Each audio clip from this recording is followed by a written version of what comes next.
Hola, estamos en un momento de transformación digital y hoy vamos a hablar sobre servidores virtuales. Vivimos en una época de transformación, rodeados de información y tecnología. Prepárese para aprovechar el uso de las herramientas que ofrece Internet, la tecnología y las comunicaciones.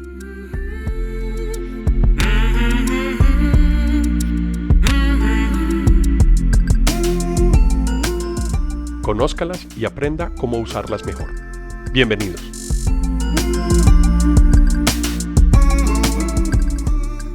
Bueno, muy bien. Para que podamos empezar con el tema del día de hoy, tenemos que empezar a definir qué es un servidor. En el ambiente de sistemas o en el argot de sistemas, un servidor es un equipo especial dotado con unas características específicas o diseñado para poder tener la posibilidad de entregar o suministrar parte de su hardware para que sea compartida con otras personas o con otros usuarios. Entonces, de esa manera se concibe el nombre del servidor. Un servidor entonces va a alojar porciones de software o sistemas de información que van a permitir generar aplicaciones, y estas aplicaciones van a permitir que usuarios se conecten a ellas a través de un sistema de red, y conectándose a través de ese sistema de red es posible entonces darle con un solo equipo servicio a diferentes personas. Eso es básicamente el concepto de un servidor. Pero definamos específicamente qué es una aplicación para poder saber de qué estamos hablando. En algunas empresas hay diferentes tipos de necesidades, o nosotros tenemos diferentes tipos de necesidades. Una de ellas, por ejemplo, es la de comunicarnos a través del sistema de correo electrónico. Entonces, Gmail es una aplicación de correo electrónico que nos permite hacer uso de una porción de un servidor o de una porción de hardware instalado, en este caso, y para el ejemplo, en la nube. Otro caso de una aplicación, por ejemplo, es Facebook.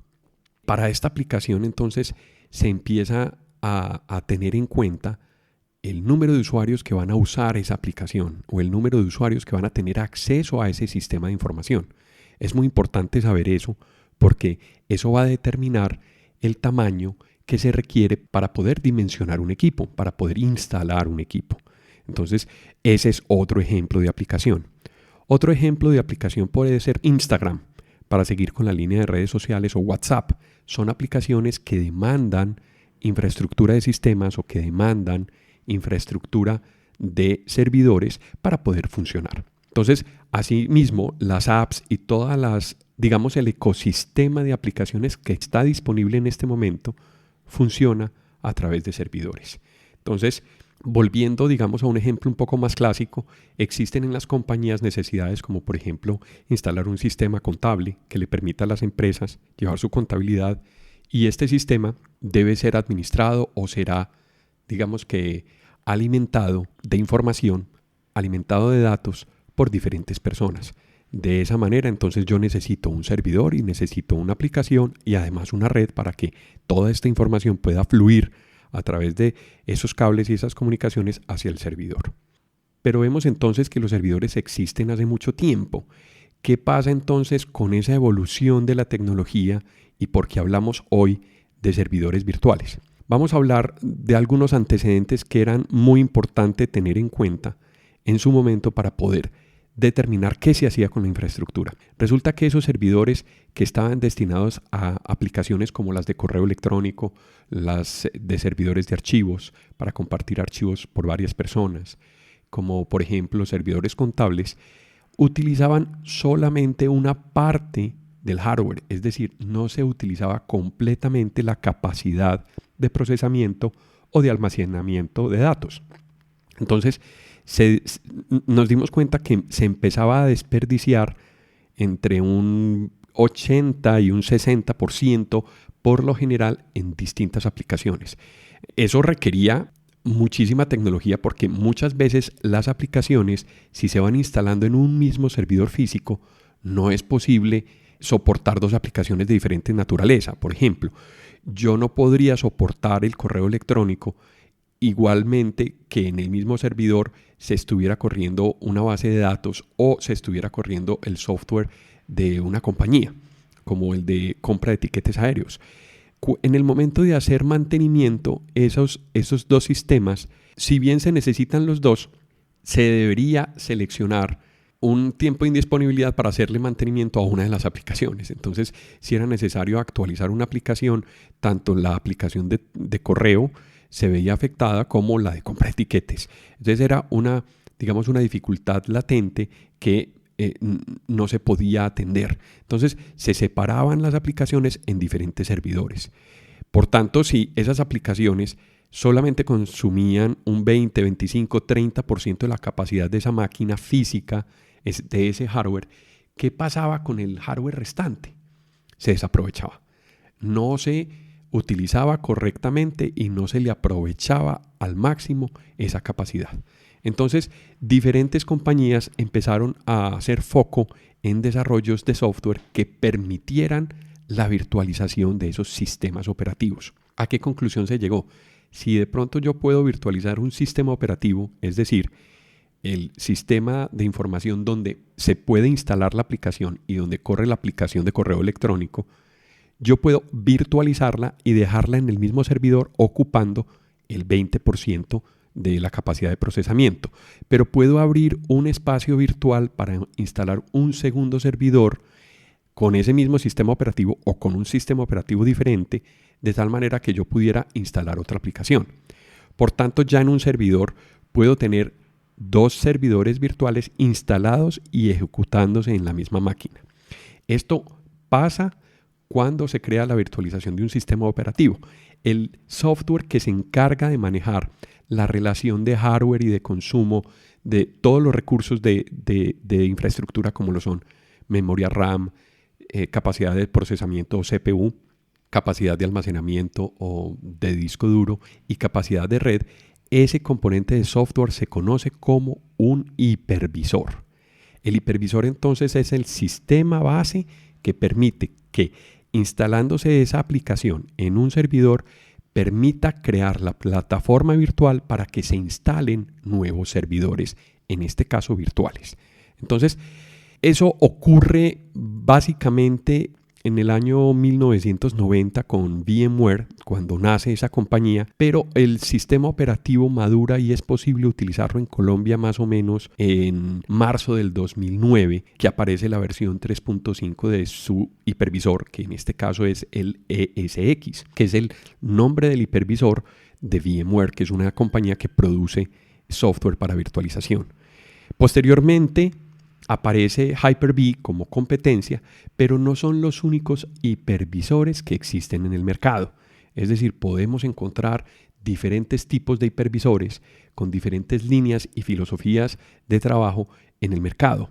Aparece, por ejemplo, en tendencias open source KVM, que son las iniciales de Kernel Virtual Machine, y, por ejemplo, Oracle también produce un sistema de virtualización que se llama VirtualBox.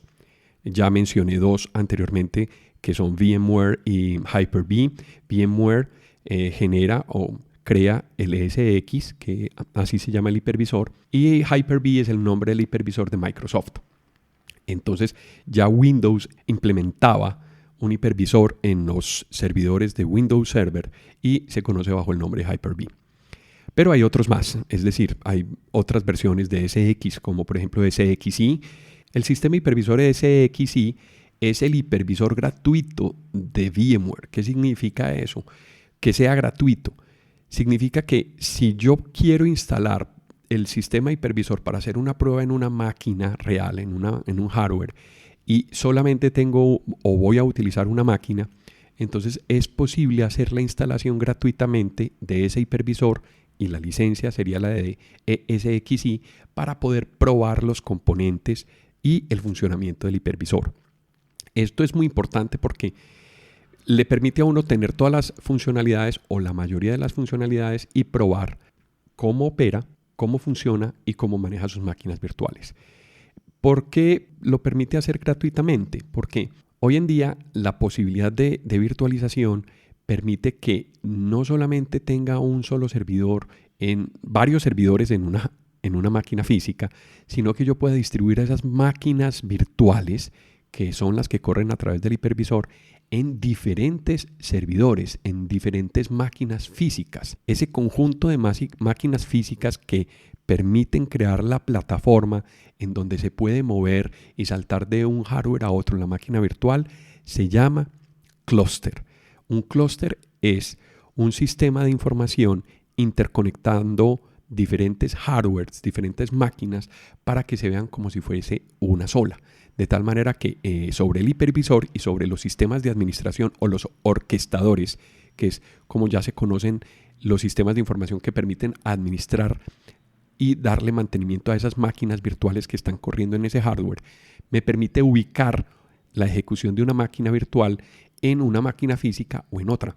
Esto es buenísimo porque en el proceso de mantenimiento es bastante útil poder contar con un hardware adicional para yo poder mover la máquina virtual a otro hardware que de manera segura corra todas las aplicaciones o todos los programas que se tienen que correr y se le pueda hacer mantenimiento a la máquina anterior. Entonces yo puedo cambiar la memoria RAM, yo puedo aumentarle el espacio en disco duro, yo puedo aumentarle la capacidad de procesamiento, incluso puedo sacar de producción esa máquina y puedo reemplazarla por una de mejores características, agregarla al clúster, y cuando se agrega al clúster, entonces el hipervisor y los orquestadores, que sería el sistema de administración y de mantenimiento de ese hardware, va a permitir moverlo de nuevo al espacio de ejecución que uno quiera. Entonces empiezan a existir diferentes recomendaciones por parte de los fabricantes de sistemas de virtualización o de hipervisores, en donde dicen, vea, para que usted pueda tener un mejor comportamiento de su sistema, no instale solamente un servidor, así pueda instalar 10, 12, 13 máquinas virtuales. Imagínense, tener 13 máquinas virtuales corriendo en un solo hardware, pues es como tener los huevos en una misma canasta. ¿Qué pasa con el hardware? El hardware puede fallar, porque todo en ingeniería es susceptible a falla. Entonces, ese hardware puede fallar y lo que va a pasar es que se van a caer las 10 aplicaciones. Entonces, como una buena práctica se define, vea, por lo menos tenga 2, de tal manera que usted tenga 2 servidores específicos en donde usted va a poder correr todas las aplicaciones en un ambiente de producción normalmente. Y ponga un tercero en caso de que alguna de esas 2 falle.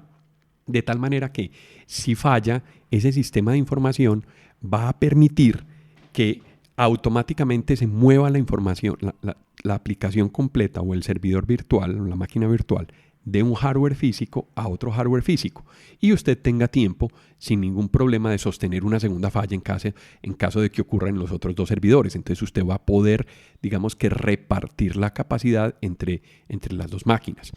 Esas estrategias se tenían que pensar y se tenían que planificar durante el proceso de diseño de un clúster o diseño de virtualización de una aplicación o de un servidor. Entonces, esas características no se tenían anteriormente. No se podía tener un hardware o tenía que esperar uno a que la máquina se apagara, se hicieran las reparaciones y volver a encender la máquina. Eso trae una revolución en mantenimiento y un esquema de administración de la infraestructura de una manera muy, muy, muy eficiente. Entonces, ustedes dirán, bueno, ¿qué tipo de máquinas o qué tipo de sistemas puedo virtualizar? En realidad se puede virtualizar casi que cualquier sistema operativo. Los más conocidos en este momento obviamente son Windows, que tiene su versión de Windows Server en la última versión que tiene, que en este caso es la 2016, o se pueden virtualizar también sistemas operativos Linux. Esos son los 2 sistemas operativos más comunes que se pueden encontrar en diferentes proveedores de nube o de proveedores de virtualización y que puedo soportar o correr en los hipervisores. Pero entonces, ¿qué ha venido pasando con esa evolución de hipervisores? Esos hipervisores han generado una explosión de disponibilidad de hardware, porque el hardware disponible digamos que se pudo volver a aprovechar, y en lugar de tener 1 o 2 aplicaciones instaladas en una máquina, yo ya puedo tener en una máquina 10, 15, 20 servidores y puedo fraccionarlos del tamaño que yo necesito. Es decir, puedo empezar a hacer muy granular el tipo de características de cada máquina para poder elegir qué porción del hardware voy a utilizar. Entonces, si yo tengo una aplicación pequeña, como por ejemplo una página web que no consume muchísimos recursos, que es una aplicación que se usa esporádicamente y que no tiene mucha convergencia. Mucha convergencia es que no muchas personas la estén accediendo al mismo tiempo. Entonces yo puedo definir una máquina virtual dentro de ese sistema de hipervisor que sea muy austera en RAM y muy austera en CPU y muy austera en disco duro.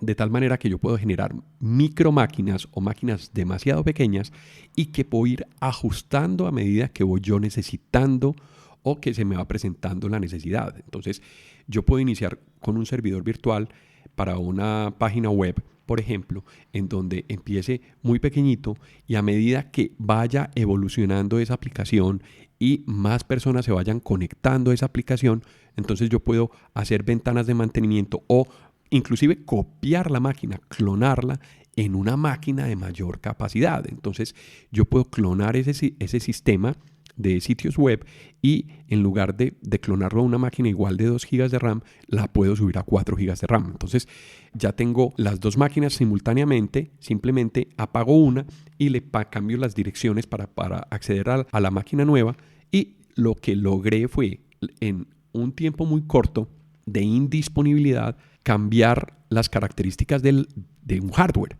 Entonces esto genera unos niveles de disponibilidad en los servicios, en las aplicaciones muy altos, casi 7x24, 7 días a la semana, 24 horas al día. Entonces yo puedo tener unos acuerdos de nivel de servicio para mis consumidores y para mis usuarios de una manera que se puede administrar muy fácilmente.